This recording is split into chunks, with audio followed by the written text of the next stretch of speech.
بسم الله الرحمن الرحیم. زه انجینر عبدالباعث خروټی تاسو ته د یوې نوې او جالبې ویډیو سره راغلی یم چې څنګه کولی شو یو جیمیل اکاونټ له تلیفون څخه په مکمل ډول له منځه یوسو. که چیرې مو خپل جیمیل اکاونټ د بل چا په تلیفون کې خلاص کړی وي نو څنګه کولی شو چې د هغه له تلیفون څخه په مکمل ډول له منځه یوسو. نو موږ ویډیو تر پایه پورې وګورئ، له موږ سره اوسئ. لومړی راځو جیمیل ته راځو، په جیمیل باندې کلیک کوو، وروسته راسته طرف په دغه شنه علامه باندې کلیک کوو،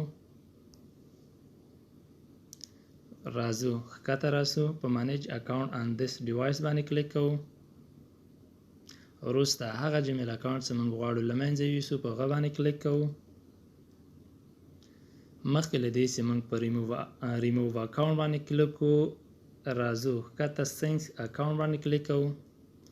نو کانټاکټس کلندر جیمیل دغه که چیرې آن نه وي دا موږ آن کوو، د دې په خاطر باندې چې دغه جیمیل اکاونټ په مکمل ډول له منځه لاړ شي.